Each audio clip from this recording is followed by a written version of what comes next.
Today, we are talking with the number one hype man. If you know him, you know what I'm talking about, Blake Farley.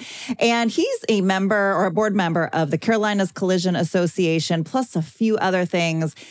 Been in the industry a long time, and we're talking about some really awesome things going on in the industry, going on at these events like the Southeast Collision Conference, and also your local associations. So Blake is always so dynamic, and today he doesn't disappoint. Check it out. Welcome to Body Bangin', your podcast for all things body. Auto body, that is. And now, introducing Body Bangin's host, Mickey Woods of Mickey Woods Marketing. Mickey is a former auto collision center owner and is now a marketing and business development expert to shops across the globe.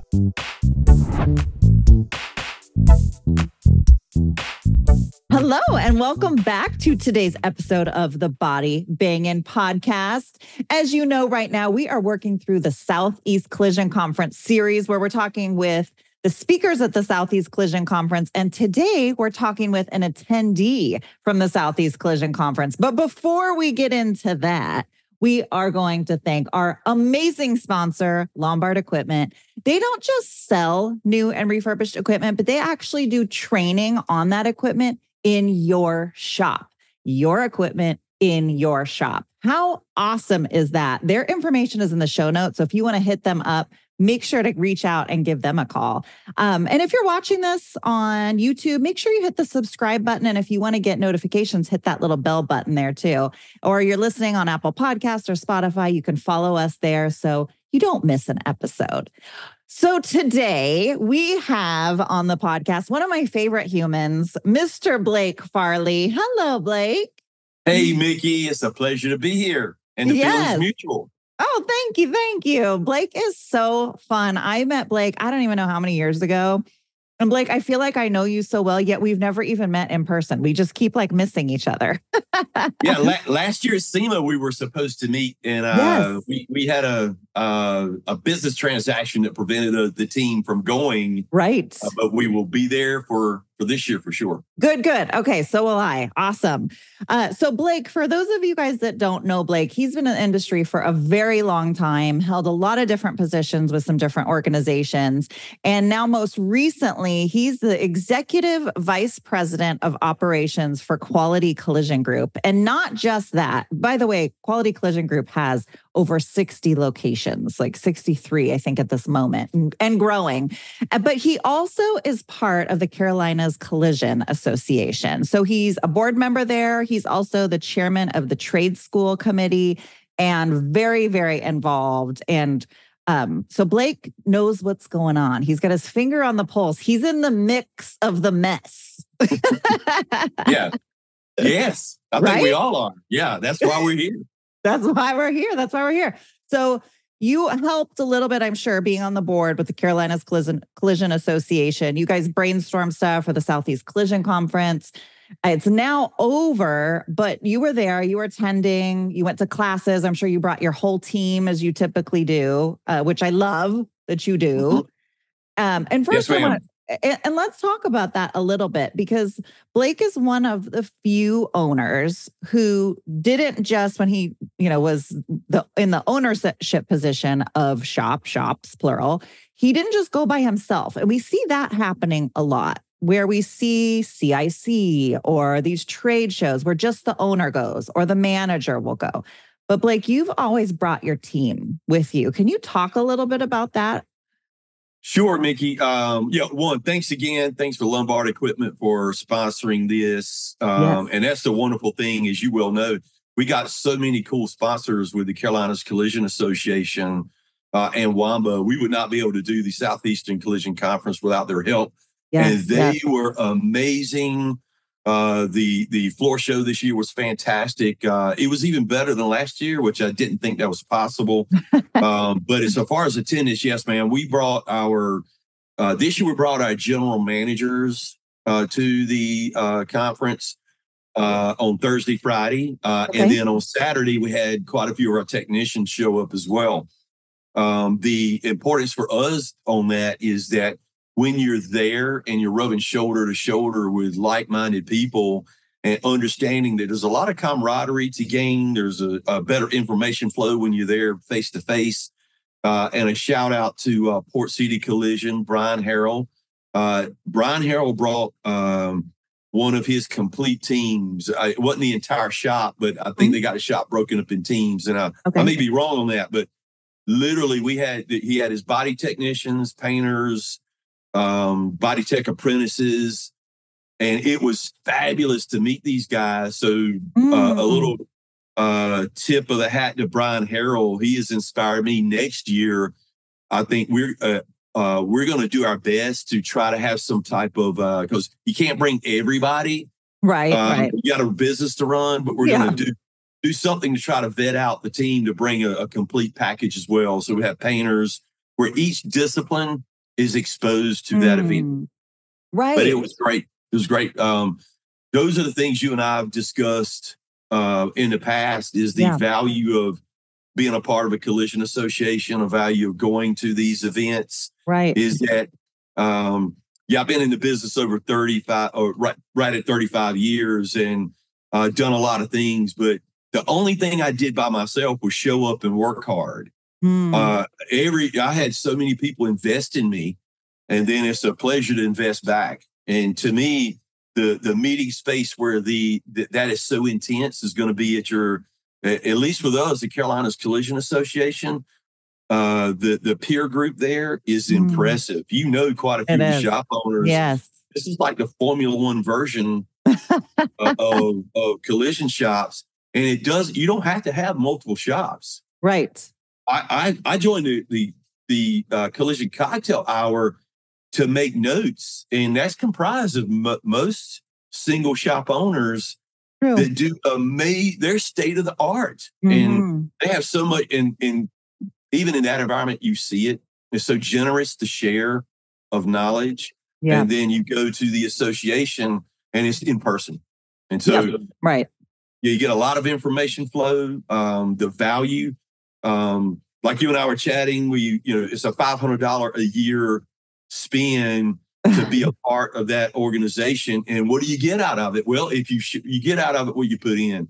Totally. If you show up, you ask questions, you've owned shops before yourself. Yeah. And what folks don't realize is that the shop owners around, they do not mind sharing with you how they are successful in what we do, whether it's a process, whether it's they send their people to school. On the education side, Brian Harrell, another brag on him with, I think it's Coastal Carolinas Community College out in Wilmington. Okay.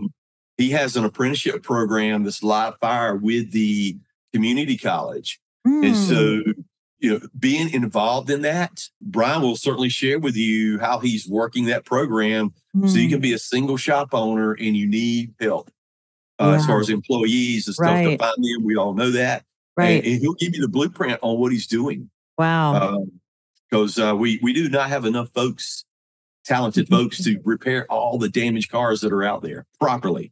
Right. We were talking a little bit about this before we hopped on live for the podcast. And we were talking about collaboration being at the top. And so many shops are still in the mindset of competition. Can you chat a little bit about that and like what you see? Because you're in it. You see it.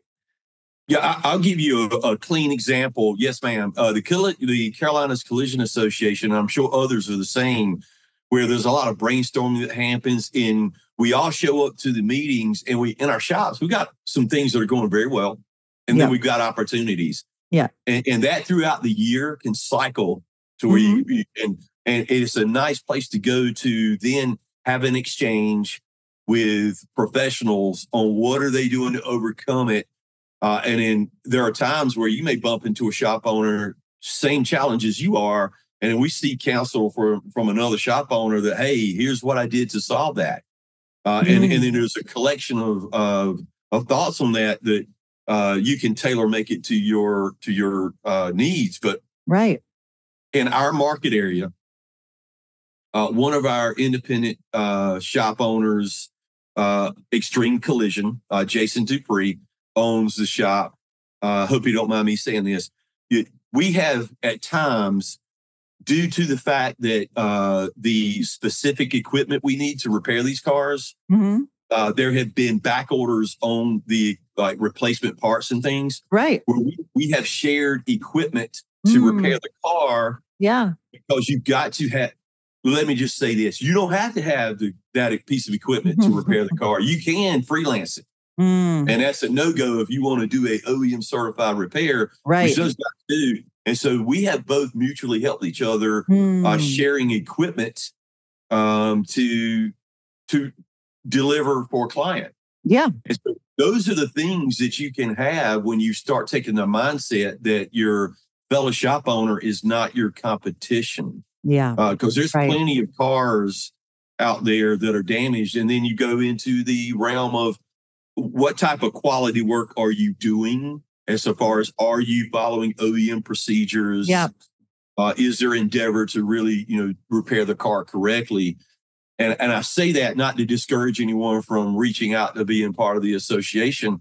They could very well, I think we all could say at one point in our professional career, thought we knew the right way to do it, only to run into someone who had evolved well past where you were in their professional maturity and how they conducted the business, that they were willing to invest in you to then start to have an awareness of hey, I've not been doing this right. That's right. And then you start understanding the scope of education that exists. And hey, that's why you do your podcast. Yeah. That's all the folks that jump on your podcast, Mickey, are professionals. They've been doing it a minute and they will help. They will share. Yeah. But they've not stopped learning. That's right. why I'm on that's why I listen to folks on your podcast. That's why I'm on the cocktail hour. That's why I'm part of the association. Yeah. Is the education never stops. That's right. And I guarantee you, if you were to just pull in all the folks that manage these collision programs for the OEMs, whether it's Mercedes, Nissan, Audi, BMW, Jag Land Rover, all those folks would say, yeah, the education is not going away. It's becoming more and more intense. Yeah. With the restricted parts taking place in the space. If you're going to be in the collision game, you've got to be certified to repair the car or the OEM will not sell you that part. Right. Right. And some shop owners and some vehicle owners will say, hey, I don't know if that's right. Well, it's only a part that can get you killed if you're in the car and it's not put in properly. So, and what most shop owners and some technicians miss is when collision centers repair that car, they've remanufactured a product. Now they're liable for the performance of that remanufactured product for the life of the product. That's right. So if I repair Mickey's i7 and I skip me some steps and think I make me some extra money, you're fine. You take the car, you drive away, and then you trade it in this weekend, and then Miss Smith buys it next Tuesday, and she's in a crash. Yeah. And something happens. That liability follows, and that's a serious thing that I think that most folks that excuse themselves from being outside the loop or not being part of the current knowledge of what it takes to repair a modern day car. Yep. They conveniently excuse themselves, and that isn't going to matter if something bad were to take place. That's a really great point, and I'm glad you went down that direction. I think it's something that is not being talked about enough, honestly. And there are so many people that are willing to turn the blind eye, whether it be for profit or ease, whatever it is. And I'm glad you mentioned that. And for those of you guys listening, you may be wondering what the cocktail hour is that Blake's talking about. And so I'll just talk about it real quick. The Collision Cocktail Hour, for those of you that don't know, is a monthly meeting. We do it the third Wednesday of every month. It's free to anybody in the industry except for insurance folks. It's really mainly for body shops in particular. And it's a place for all of us to come and talk about the current issues in shops. And hey, I'm frustrated with this. Or like Blake was saying, you share, well, this is really going great for me. We found this solution for this issue that we were having, and this is what's working great. Has anybody else tried it? So it's really a nice place where sometimes we can't get to a meeting in person, but virtually we can log on for an hour, and maybe some people are wrapping up the day or they're having dinner out on the patio, whatever it is. It's a nice thing that we put together for shops to help other shops. And there's nothing better than an association where you get there in person and you have local support and you learn your local law and all of those things. So this is in no way, shape, or form a replacement for that, but it is another opportunity for shops. And I'll put the link in the description below for that. So Blake, one thing I wanted to touch on is, I know back in your career when you first started, you were mentioning that you didn't really do events much. You weren't going to the conferences and doing that kind of thing. What was the mindset then, and what shifted? What was the big kind of aha moment that shifted things for you? Great question. I'm glad you brought that up, Mickey. Now I grew up in the collision business, worked in the back of the shop, and then slowly migrated to the front. And the company, it was a Richard Haddock owned. It was Haddock Collision Centers here in Central North Carolina, and we were the dominant player in the market. And so we didn't do any advertising. It was all word of mouth, and we were pretty good. And so I guess my ego got the best of me, as speaking personally, is that, hey, man, this is simple. I got it. And there was really no reason to go out and educate myself or be part of an association, because we were doing our thing, repairing. I mean, how complicated is this? Now, this was back in early 90s, going through the 90s, moving to the 2000s. And then we ended up selling to Caliber Collision in 2014. Then I got exposed to run a larger operational piece. And then the shift for me is when we started putting Team Relentless together in 2020. I walked on into that opportunity believing I was equipped to just rock and roll and do our thing. It wasn't until being up the food chain in operations, you could get disconnected from the car.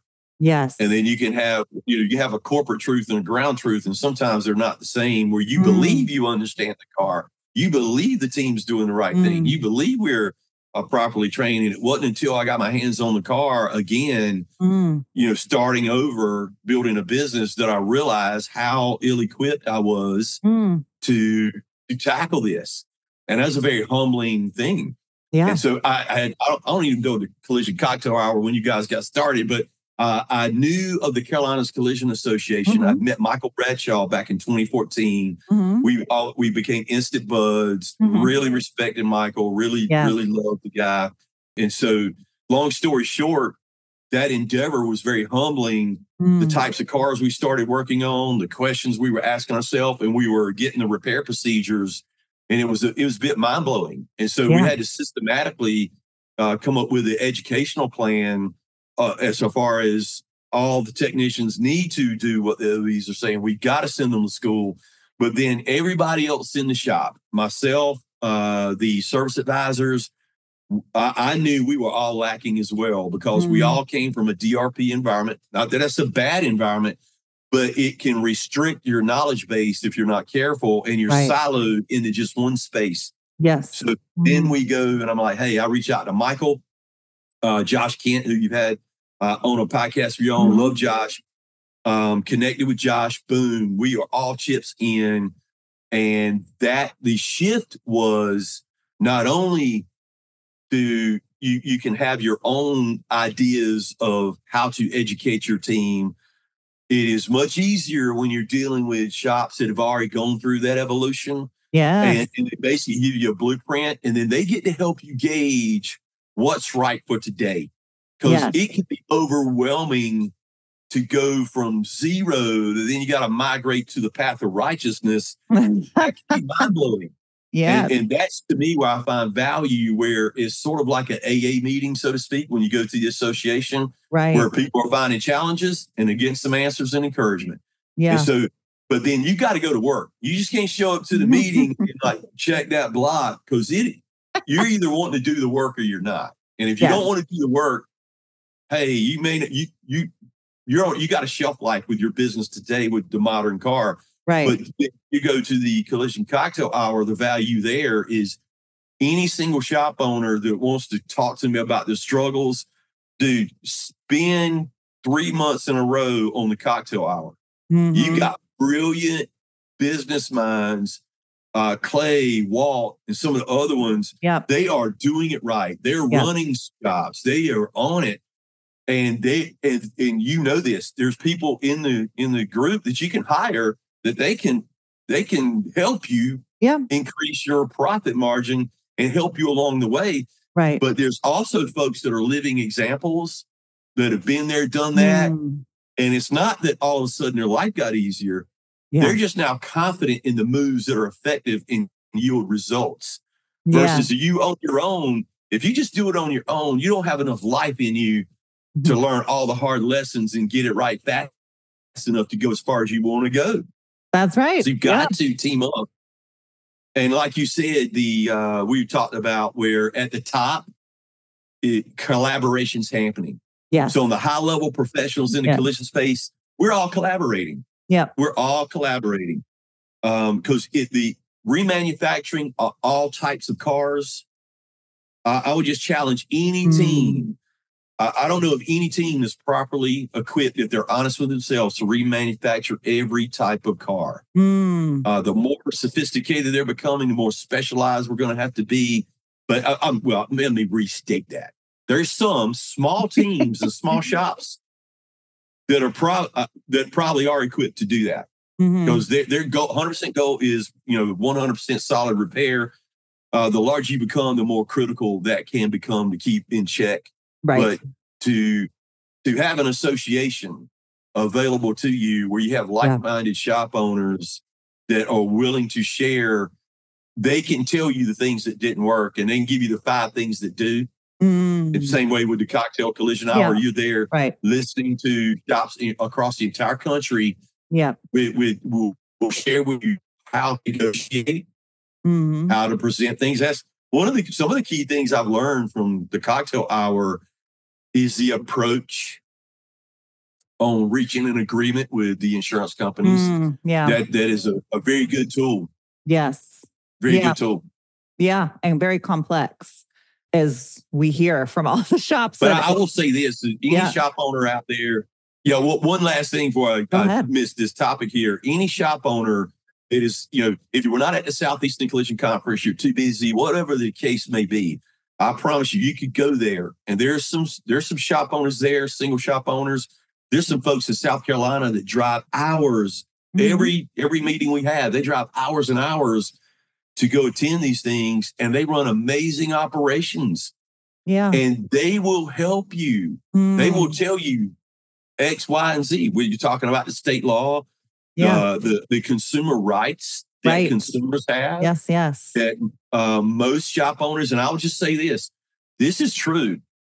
You take all your large MSOs, and I would bet any amount of money you want to bet, they're not categorically wanting to educate the consumer on all the rights they have in the state. And I would just challenge insurance folks. How is it that us, the service provider, we're educating this, and when we do, you want to try to villainize us for it? Because I can go to the North Carolina Department of Insurance Consumer Guide to Auto Insurance, and on page 20, paragraph 3, right there on the left-hand side of the page, if you print it out, it spells out your appraisal clause. And it is there for a reason. All we're wanting to use that for is what's fair and reasonable. Right. If we have to go down that path. But those are just simple things that are very daunting if you've never done it before. True. And listen, we've done a lot of that. And a lot of most of the time, I would say this, over 95% of the time, it goes in our favor, meaning it may not yield the exact outcome we were looking for, but it was way more than what we were going to have to take in the early game. And there have been occasions, Mickey, where that process is yielded that, hey, the process said we were a little out of line, but we repair the car for that number. Right. And what is happening, at least for us, and I accredit this to a collision association where you got lots of shops operating in a very cohesive manner on the application of holding a line, on doing what's right, where there are insurance carriers that I sincerely believe are getting their arms wrapped around this, to where if the shop is doing it and the shop is documenting it on why it needs to be done and validating that they are doing it, that those guys are starting to have conversations to avoid going through that high conflict path. Yes. And we want to be careful to not villainize, because there are some insurance folks out there really hustling to try to do it right. Yep. But I'll say there's CEOs, there's corporate policies they have that tie their hands. Right. It seemingly ties their hands. I don't know. Seemingly. It's seemingly. I love it. Yeah, all of it is, everything you said is so on point, Blake. This is why I was so excited to have you on, is there's so much wisdom in what you're talking about. And I feel like, Blake, we could probably talk for another 3 hours on all of this. There's so many things that as you're speaking, I'm like, oh, I want to talk about that more. Oh, I want to talk about that more. Yeah, me too. We have limited time here today. But all in all, I would really recommend for you people in the shop, whatever your status is, you can get involved in your local association and start learning. Join the Collision Cocktail Hour if you don't have a state association. Whatever, start attending the trade shows that are anywhere near you. Take the trip, take the flight, take the drive to get there. It's worth it to start. I always say, you don't know what you don't know. And it really, that's what my mind went to, Blake, when you were talking about how we're doing great. Like, what do we need all this other stuff for, when you were originally working your way up with that independent owner? And that is the way a lot of us tend to get just in business. And it's being exposed to other people in your industry that help you be better, because you don't know what you don't know. And then once you're exposed to it, you're like, wow, this is great. If I would have only known this 5 years ago. So get involved, go to the meetings, go to the events, participate. And like Blake said, the more, what you're going to get out of it is what you put into it. No truer statement can be made. People want to sign up for something and think that that's all of a sudden going to be this windfall of change in your business. And it's not. You got to put the work in. So I'm just like over here, just rubber stamping everything that you're saying. We are going to wrap up because this is a short episode today. I'll have to have you on, Blake, when we can get more into the details of some of this stuff, because I know these are all hot topics that people are wanting to know more about, and how to actually apply those things. Any last statements you want to make before we wrap it up for today? I know we just talked about a lot of stuff, but anything else? One last thing. At the trade show, Southeastern Collision Conference, the Carolinas Collision Association, we had a fundraiser and we awarded a startup toolkit to young folks entering the profession. So next year, we're going to have it even more robust, because we're having a fantastic fundraiser later this year. And we want to do that again next year. So all your listeners, if you can go to the Southeastern Collision Conference next year, I think it is going to be in Richmond, I believe. Don't hold me to that. Yeah. But yeah, get signed up, because to Mickey's point, you're going to have some of the most cutting edge industry experts presenting fantastic training classes that are absolutely gold. Yeah, absolutely. I love it. Well, thank you, Blake, so much for coming on. I always love hanging out and chatting with you. And I miss you on the Collision Cocktail Hour, so hopefully you'll make it this month. I will. I promise. I'll be there. All right. Sure. Cool. Well, thank you guys for listening to this episode of the Body Bangin' Podcast. Stay tuned because we have more coming to you from the Southeast Collision Conference. And once again, thank you so much to our sponsor, Lombard Equipment. We're not thanking them because they sponsored this. Honestly, they are genuinely good people. They care about our industry. They do the right thing for the right reasons. And if you need equipment, even if you're not going to buy it from them, if you have questions, they want to help you. So their information is in the show notes. I encourage you, reach out to them. It will be worth your time. So thanks again, Blake, and we will see you all next time. Bye. Take care. If you enjoyed today's show, make sure you hit the subscribe button. We have some incredible topics and guests coming your way you will not want to miss. If you are watching on YouTube and don't want to miss the latest and greatest, you'll want to hit the bell after subscribing, so you will get a pop-up each time a video podcast goes live. To our devoted fans, would you mind paying it forward and sharing this little gem with someone else you think may benefit from it? Much love from all of us here at Body Bangin', all things auto body.